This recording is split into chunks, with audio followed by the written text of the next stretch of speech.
Alright, mga ka-plastic. And this is me again, Big Sue. Right back at it again with another Tomodachi content. At isang scripted. At gasas nagatas hanggang sa dugo na lumabas ang aking tatalakay ngayong araw na ito o gabi sa inyong lugar.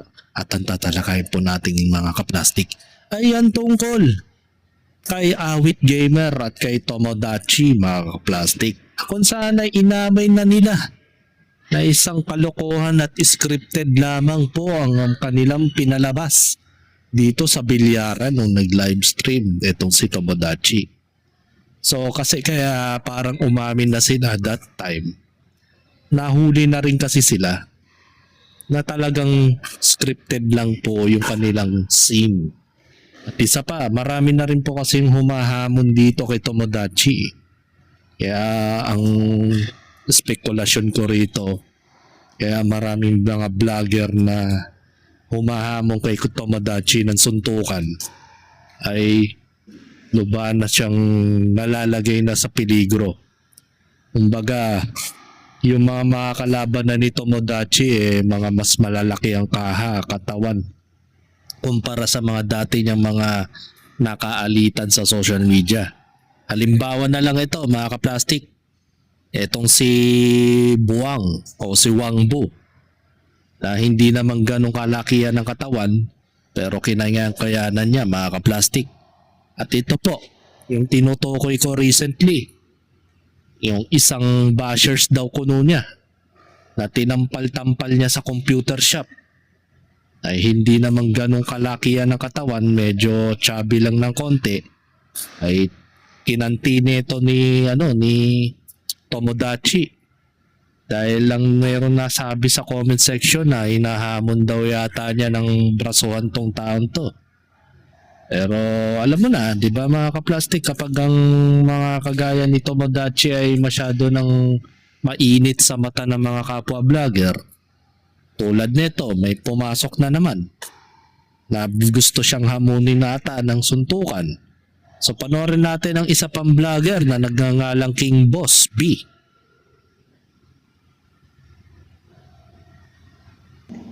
So yun,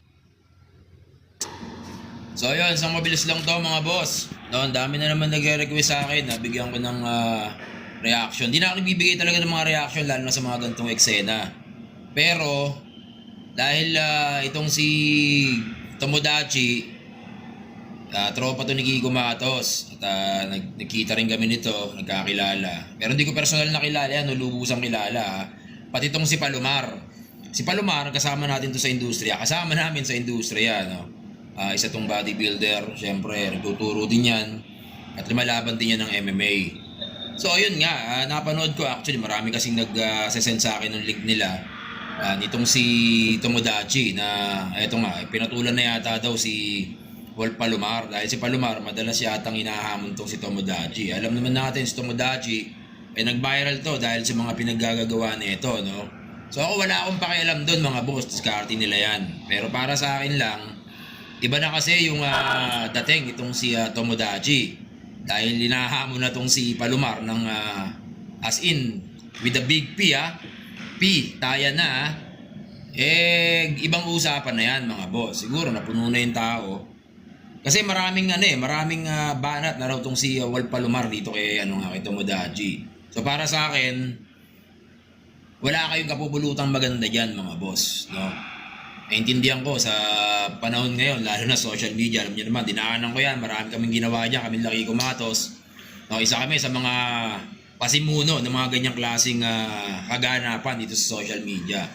Pero yung mauwi sa ganyang kaganapan, kung matutuloy man yan, sana wag matuloy, walang kahinat ng mabuti. Parehas kayong tanga, parehas kayong bobo pag tinuloy nyo yan. Bakit? Kasi meron kayong mga kanya-kanyang pamilya. Okay lang, magbanganyan kayo sa social media, magpa-viral kayo, magpasigat kayo. Bahala kayo, gawin nyo lahat, diba? Pero yung ganyang klaseng personal na merong masasawi, hindi yan na tinotolerate ni Boss B. Naiintindihan ko si Tomodachi kasi si Tomodachi, ano to palaban din talaga to. Nakikita ko naman talagang palaban to, no? Si Palomar ganun din. Pero syempre, ikaw naman Palomar, alam mo namang nag-MMA ka nagbaboxing ka. Nasa nasa combat sports industry ka. Itong si Tomodachi, wala. Natural, kung hahamunin mo yan, pag lumaban sa'yo, ano magiging panalo niyan, di ba? So kasi kanya, bilang lalaki, ang pananggalang niyan, siyempre, patayan na nga lang kayo, di ba? Pero mali. Ako, gaya nung ginawa ko, mga boss, hindi natin tinutulad sa iba. Marami pa rin hindi nakakaintindi niyan kung paano ko nilabanan at iharap, no? Yung URCC champion na si Mamot, no? Ako, wala akong experience sa pakikipaglaban sa MMA, sa boxing, wala rin. No, although nagjo-jiu-jitsu ako, isa pa lang din akong estudyante at habang buhay ako magiging estudyante. Pero nilabanan ko si Mamot. Maraming hindi nakakaunawa doon kasi desisyon ko yun. Pero kung titignan nyo yung distansya namin, sa experience, sa kapasidad, sa timbang, kahit sa angle mo tignan, hindi talaga ako nanalo sa kanya. Pero lumaban ako. Pero sa loob ng cage. Diba? Itong mangyayari sa inyo, boss. Mga boss, ibang usapan na to. Maraming masasaktan, marami kayong maiiwanan, maraming mahuhulila, marami kayong masasaktan na sobra-sobra yung mga taong nagmamahal sa inyo. Kaya para sa akin, kung ako sa inyo, magkasundo na lang kayo, mag-uusap na lang kayo. Kung di man kayo mauwi sa pagkakasundo, sa pag-uusap na maayos, mag-iwalay na lang kayo ng landas. O panatilihin nyo na lang magbangayan kayo sa social media. No, para na-entertain nyo yung mga tao. Pero yung gantong usapan na sinasabi ni Tomodachi, hindi ako sang-ayon dyan. Saludo ako sa iyo, respeto ako dahil pinakita mo na talagang bulo mo, talagang palabang ka. Napatunayan mo na yun, naipakita mo na yun, sapat na yun. Hindi na kailangan umabot pa sa ganyang klase kaganapan. So yun lang mga boss.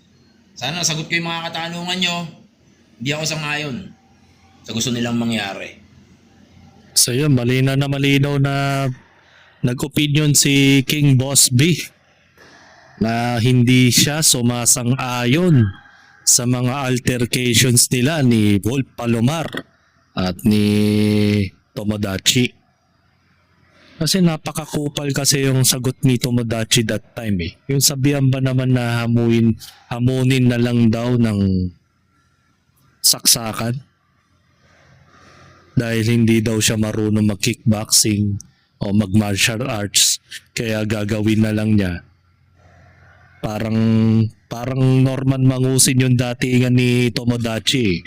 Ganyan na ganyan din yung sinabi niya. Makikipag pambuno daw siya gamit yung toothpaste na pinatulis, mga kaplastik.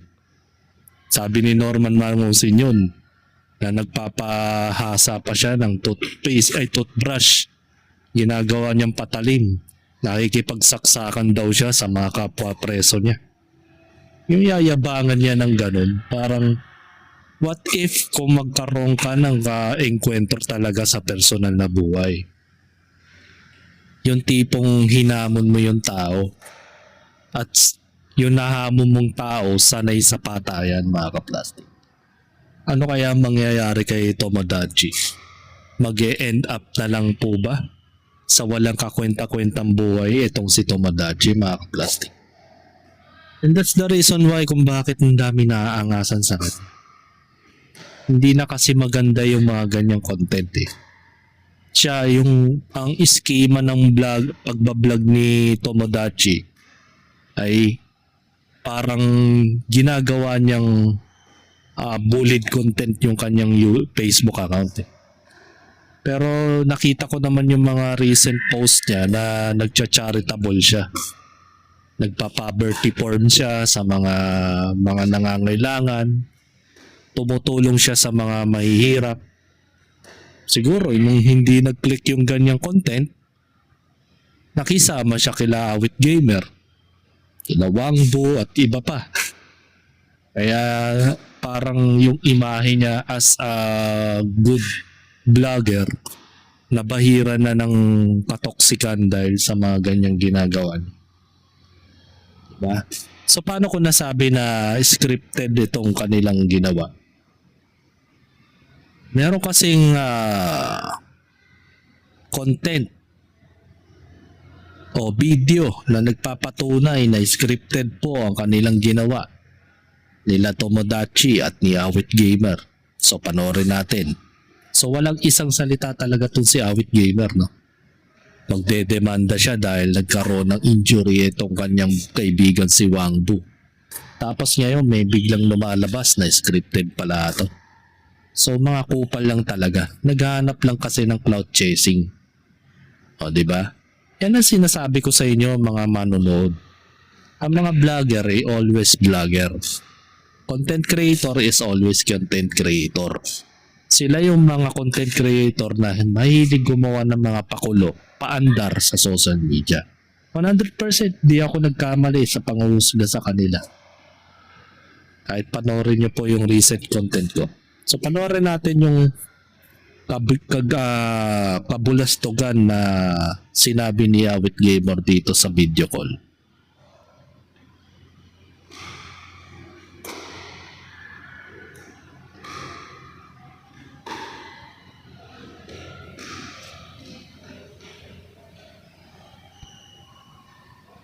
Ano talaga yun? Scripted talaga yun. Oo. Ang masakit hindi umilag si Wangbu. Tangi. Ng santong bakal ng tako. Yun nga. Nakita ko nga sa video, pre, patusok yung bato. Oo. Hindi ilag yun. Alam niyang alalay lang yun, pre. Iilag. Pinapailag siya. Umilag ka ha. Tapos sasaltikin lang kita ng mahinang suntok. Ah, yung suntok sana yung punto. Oo. Patusok pa yung nakita ko, tangina mo, na ano yung patusok yung video okay na si Wangbu? O di ba? Sa malaking kabulbulan tong ginawa ni Awit Gamer sa kanyang kaibigan na si Wangbu. Siya sumasalo ng disgrasya sa mga puntong yon. Hindi ko alam kung sinasabi lang nilang scripted yon dahil nagkaroon sila ng matinding damage sa isang tao. At baka habulin nga siya ng otoridad dahil nakita sa video na talagang napadugo niya yung ulo ni Wangbu. Siyempre maraming maniniwala. Bakit nung una tinatanggi niya? Napanood ko kasi yung content ni Makagago na sinabi niya na tinatanggi niya na hindi daw scripted. Ang pagkakasabi niya doon, may scripted ba na nagdugo na yung ulo ni Wangbu, na disgrasya na? Nahihilo na yung tao. Tapos ngayon biglang binawi niya ngayon dito sa video na ito. Na scripted naman pala talaga. Napakamalaking sinungaling talaga no? So tingnan natin yung mga comment ng mga netizens. Wala na ba yung paawa effect ni Awit yung masakit kuno yung ugaw? Iba pang gimmick naman. Ayaw kasi ni Wangbu yung boring na content. Gusto niya yung dudugo talaga. Diba? Basta si Awit kasama sa scripted yan. Basta content creator, kahit hindi si Awit, basta mga vlogger. Saka makakakitang pinalo na nga sa ulo ni Tomodachi tapos imbis na tulungan at hindi umawat ay binidyohan pa nila. Tuwan-tuwa yung mga meron doon sa bilyaran na binibidyohan ni si Wangbu na duguan. Sabi nga ni scripted o hindi, okay lang yan, worth it naman. Ang tanong, ilan tahi ba kasi? Bagay ang pagiging trending niya, pinambayad lang din sa ospital. Diba? Tangay. Halata naman sa palo ni Tomodachi na pigil yung hampas niya kung talagang totoo yun. Wasak ang mukha ni Wangbu. Actually, tapik pa lang yun Pero pumutok kaagad yung uanit. Kahit ilang peklat naman abutin ng Wangbu na yan kasi parang wala namang masisira. Sira na Minsan talaga yung mga comment talaga may point of view. Kasi wala naman talagang gagawing matino yung mga tropa ni Awit Gamer. Kasi natutulog na kasi yung kanilang page. Wala na sila sa frame. Hindi na gaanong nakapapag-usapan ng mga tao. At wala na sila sa issue. Kaya gumagawa na naman ng kabubuhan sa social media. Diba? Huwag naman ganon. Ang daming batang nanonood tapos ganyan yung ipinapakita ninyo. Diba? So panoorin naman natin ang opinion ni Tomodachi, mga kaplastik. So, tinuldo ka na daw ni Tomodachi ang mga haka-haka ng mga netizens. At siya na po mismo na magsasabi kung ano yung nangyari doon sa part na yon. Panoorin natin.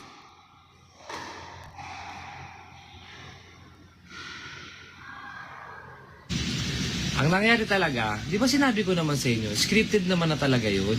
Yung bilyar na yun, nag-uusap na talaga kami doon. Di ba? Yung laban namin ni Awit, yung salita niya, for hype lang yun. Hinahamon niya ako. Para maraming manood dito sa Saranay, dito nga sa amin sa Caloocan. Mas maraming manonood, mas masaya, di ba? Yun. Yun nga, naging scripted sa mga followers ko, pasensya na kayo. Pasensya na kayo, pumatol ako sa katulad nun ng scripted na laban, ganyan. Pasensya na talaga kayo. Alam mo, kahit kailan, kung ako babalik pa ulit sa susunod na magbablog ako ulit na ganyan, siguro, huling-huli na yun. Nalason tayo dun, mga kaibigan. Lason na lason. Yan, gamit na gamit tayo dun sa mga ginawa niya ni Awit. Ni Awit, talagang hindi ko alam ba't ganyan si Awit. Gamit na gamit ako. Grabe. Pero okay lang. Ayoko lang kasi nung binabati ko sa ko eh. Di baling may araw-araw gulo. Umaga pa lang meron na, walang problema eh. Pero yung babati ko kasi ako. Alam mo yun, parang gusto magpaliwanag, putang ina, ginamit lang naman ako po. Naku. Parang bigla siyang bumait sa puntong yan, no? Bakit kaya biglang nagbago ang tono ng pananalita ni Tomodachi dito? Sobra naman. Bait-baitan yan. Sipin mo yun. Marami na kasi sa kanyang nagagalit. Maaaring meron na rin point of view na hinahamon na siya ng personal ng mga tao. Gaya nga na sinabi niya, hindi na daw siya tinitigilan ng mga bashers. Maaaring baka may nagbabanta na rin sa buhay niya dahil sa pagiging maangas niyang tao. At lalo na yan, nag-post pa si Awit Gamer ng mga pananalita na talagang victim si Wangbu. Diba? May mga natawa, may mga natuwa, pero the rest, nakikita mo talaga na may galit na rin ba both side, kay Awit, kay Wangbu, at kay dito, kay Tomodachi. Bakit biglang bumait ka? Siguro simula nung hinamon ka ni Wolf Palomar tsaka ni Kabakal, Coach Alex. Bigla ka ngayon naging ganyan. Pero yung mga kaya mo palang patulan, yung mga tambay sa computer shop, tambay sa mga gym na nagsisimula pa lang mag-workout, si Wangbu na parang tambayan sa bilyaran. Tapos nung may humamon na sa yung malalaki ang kaha ng katawan, biglang naging ganito na ang pananalita mo, Tomodachi ah. Ano nangyari? Kala ko ba yung tapang mo nasa katwiran, nasa tamang daan? Tapos pag hindi mo na kayang ng suntukan, makikipagsaksakan ka. Alam mo, accountability mo yan, Tomodachi. Huwag mong antayin na dumating yung panahon na may isang tao o netizens o bashers mo mismo na kumulo ang dugo sa'yo at interesado kang tapusin yung buhay mo. Naniniwala akong may mangyayaring ganun. Diba? Darating yun. Pag hindi mo tinigil yung pagiging karakter mo yan na ganyan ka. Tingnan mo si Makagago, no? Biglang nag-repent. Kasi nga marami nang umaano sa kanya. Kasi yung mga pagiging hambog o kahit sabi mong karakter yan, wala yan. O pag tinutuhanan ka ng mga bashers mo, ewan ko lang sa'yo, mga plastic. So tuloy natin. Kaso ayoko magpaliwanag lalo sa mga yung utak nasa pa eh. Eto na yun ha. Sana sa susunod na pagkikita natin kung magbablog pa ako ulit. Sana matandaan nyo pa ako kasi parang ayoko na mag-vlog talaga. Siguro pasensya na lang ulit kung may makukulit. Pasensya na lang natin ka. Kasi dito tayo napunta sa porte na ganito eh. Sinusugpo natin yung mga loko-loko. Ha? Mga loko-loko. Pag may mga loko-loko, binababa natin. Mga ganyan. Diba? Hindi ko alam sa mga ibang ano. Ito muna ha. Ikwento ko muna. Bago lahat ha. Yung mga ibang nagagalit sa akin. Mga ibang nagagalit sa akin. Hindi ko alam bakit kayo naghahamon ng suntukan. Naapakan ko ba sa'yo? Naaapakan ko ba yung ego nyo? E di sana kayo yung pumunta pag may loko-loko, kayo bumakbak, di ba? Hindi yung nakita nyo lang binakbakan ko yung makukulit, di ba? May makulit sa isang lugar. Inunahan ko ng pananakit kasi nga kupal, di ba? Bakit hinahamon nyo ako? Huwag nyo akong hamunin kasi una sa lahat hindi naman ako nangungursunada. Malabo ko mangursunada at kahit kailan hindi ako nangungursunada. Pero kahit kailan hindi ako nagpakursunada. Kahit kanino. Kahit kailan di ako nagpakursunada. At lalong hindi ako nangungursunada. Dalawa lang naman kasabihan ko sa buhay mga Tomodachi. Dalawa lang yan. Dalawa lang. Teka lang ha. Unmute. Si mamaya ako nasasabihin. Nga, sige, naputo na tayo. Medyo lumalayo. Sige, kay Awit muna. Tapusin muna natin kay Awit. Okay. Yung kay Awit, bago kami magsimula, nag-usap na kami. Sabi niya sa akin, bilyar na lang tayo, Ano, tama yun. Wag na tayong magganyan, wag na tayong mag-away. Sabi ko, wag na tayong mag-content ng gulo. Siguro sa bilyar pa, pwede, laban tayo sa bilyar. Okay. Biglang nagbago ang kanyang ugali. No? Siya na mismo nagsabi may mga humahamon na sa kanya. Siguro mga may nag-PPM na sa kanya na gusto na siyang gulpihin, personal. Hindi talaga maiwasan yun. Bakit mo questionin yung taong galit sa'yo? Na bakit kayo nagagalit sa akin? Tinatapakan ko ba yung ego mo? Hindi yun ang ego. Yung angas kasi na pinapakita mo. 'Di ba? Yan yung kasi yung pino-point of view nila. Masyado ka nang matigas. Parang pinamumukha mong ikaw yung bully sa social media. So kailangan ka na talagang pakuluan ng mainit na tubig para lumambot ka. Nagets mo? What if kung talagang meron talagang, wag naman sana, uso pa naman ang riding in tandem lalo na yan, panahon ni BBM, panahon ni Bongbong Marcos, naglipa na mga kriminal sa kalansangan. Lalo na yan kung tagatan sa Cavite ka pa nakatira. Laganap ang patayan dyan. Si Casper Anyaras pa mismo nagsabi na maraming killer sa Cavite. Diba?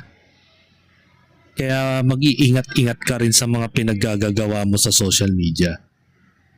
Ngayon sasabihin mo, gusto mo munang wag ka na muna mag-vlog o wag ka na mag-vlog. Paano? Nasilip ka na ng mga tao. Maraming humahamon sa'yo. Even ng mga vlogger, mga taong galit sa'yo. Ngayon bigla kang iiwas na parang naghuhugas kamay kayo. Damage control ba? Nag-usap na kami ni Awit Gamer. Bla bla bla. Na-scripted naman talaga yung video. Hindi lang umilags ng maayos itong si Wangbo. Hindi mo alam, yung ginawa mong yan, ikina-trigger ng mga tao yan. Alam mo yung mga napapanood nyo sa road rage? Mga away kalsada. Yan, isang halimbawa na lang yan. Pangungursunada rin yan kasi. Lalo na yan, di ba nagpakita ka ng mga unang video mo na may kinursunada ka na isang lalaking nambash sa'yo at sinampal-sampal mo dun sa pintuan. Di ba? Ito kasi ang pinapamukha mo sa mga netizens. Kapag meron nangungupal sa'yo o nambabash sa'yo, hahamunin mo ng suntukan. Lalo na kung makita mo yung profile picture niya na parang alam mong vulnerable yung tao, hindi ganun kalakasan, mahinang nilalang, sasampal-sampalin mo. Ngayon, nung hinamon ka ni Coach Alex tsaka ni Paul Palomar ng suntukan, bigla ka ngayon naging ganyan. Nagbait-baitan ka bigla. Paano na lang kung bukod pa sa kanila, may taong inupahan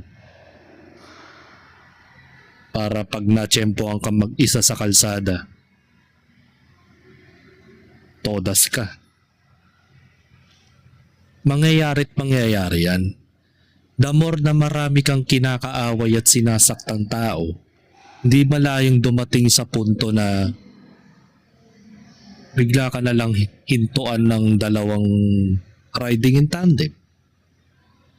Lalo na yan, panahon ni BBM ngayon. Pinaka-safest na administrasyon ngayon na pwede kang ma-hold up, mapatay, etc. Yun ang hindi mo naisip. Siguro marirealize mo na lang yan kapag dumating na talaga sa punto na gano'n ang buhay mo. Diba? So, panoorin natin yung mga kabubuhan niyang paliwanag sa scripted daw nila.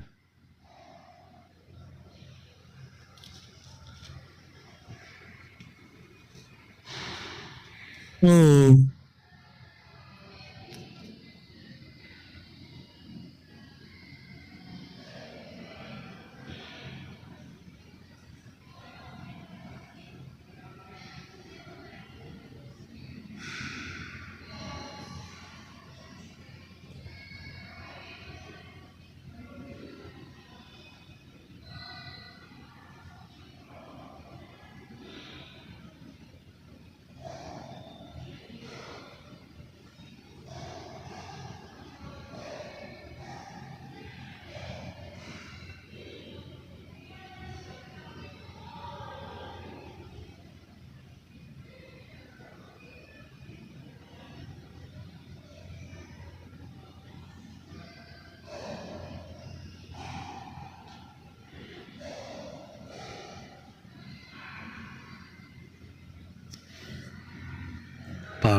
Parang ginawa niyang tanga yung sarili niya that time, no? After yung nangyaring komosyon na yan, hinamon mo si Palomar ng saksakan. Tapos sasabihin mo, wala nang away-away.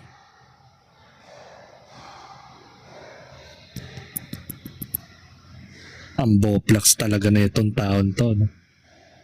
Akala niya kasi hindi siya papatulan ng tao eh. Ngayon, nung dumating sa punto na meron nang humahamon sa'yo, bigla ka nagbait-baitan. Wala palang kwenta to eh, no? Walang isang salita, no? Binibigay na nga ni Paul Palomar yung address niya. Di ka pumunta. Para ka palang si Norman Mangusin eh. Diba? Kapag ang alata talaga walang laman, maingay talaga yan, mga ka-plastic. Bullshit na tao yan. Kasi alam niya, dalawa lang ang patutunguhan tong si Tomodachi. Makakasuhan, makukulong, o kaya papatayin siya ng mga taong galit sa kanya. Kasi para ka lang nagtatanim ng negatibong enerhiya sa Facebook mo eh. Sipin mo, Nagpapakita ka ng kahambugan sa FB account mo. Lahat ng taong gusto mong bulihin, binubuli mo. Sinasaktan mo sa personal. Ginagawa mo ng vlog yung pananakit mo sa mga taong nambabash sa'yo. Paano na lang kung mayroong bumawi sa'yo? Nakachamba ka ng taong binuli mo, may ranggo yung tatay niya. May pulis o kaya anything na sindikato o ano. Tapos binalikan ka sa bahay mo. Dinama yung anak mong hinayupak ka. Siguro ito yung gusto niyang mangyari sa sarili niya. Pati sa pamilya niya. Yung pagiging hambog mo, lagay mo sa lugar. Kung gusto mo ng away, walang problema. May taong gagawa pa yan para sa'yo. Maniwala ka sa amin. Ako na ang nagsasabi sa'yo, Tomodachi. Dahil sa ginagawa mong yan, dumadami yung problema mo eh. Kaya nga 2 lang ang kahinatnan mo eh. Kulungan o kamatayan. Kasi, maaring iba, kakasuhan ka lang. Paano naman yung iba na gusto kang patayin? Diba? Lalo na yan, ang daming nakakaano sa'yo sa Facebook. Malamang sa malamang, hindi niya inaamin na mayroong nag-PPM sa kanya na gusto na siyang tugisin. Kaya nga biglang biglang naging maamong tupa na ang tono niya parang ayaw na niya makipag-away. Walang isang salita yung tarantado eh. After ng komosyon nila ni Wang Bu, biglang sasabihin niya kay Wolf Palomar na saksakan daw silang dalawa. Siguro may nag-PM sa kanya na may magbo-voluntary na gusto siyang hamunin ng saksakan. Kaya biglang naging ganito yung taong to. Tingnan mo, ilang araw din sila nanahimik, di ba? Kahit si Wang Bu, hindi rin gumawa ng follow-up content niya. Kasi yung habol nila, clout eh. Trending eh. Kupal talagang taong to. Dapat talaga to sa mga page nila nire-report. Lason kasi sa social media yung mga ganitong vlogger. Gagawa-gawa kayo ng content na mananakit kayo ng ibang tao tapos ngayon hindi mo kayang panindigan yung pagiging hambog mo. Di ba? Ayoko nang tapusin yung video kasi puro siya rason na scripted. Ayoko na ng away. Ayoko na mag-vlog.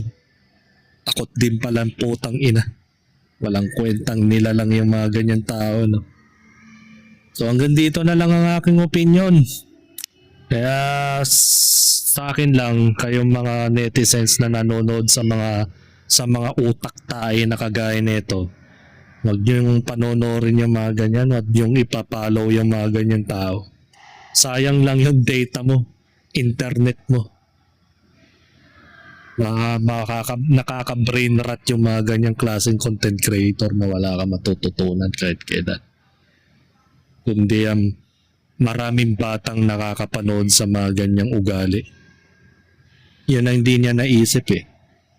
Ang Facebook wala namang restriction yan.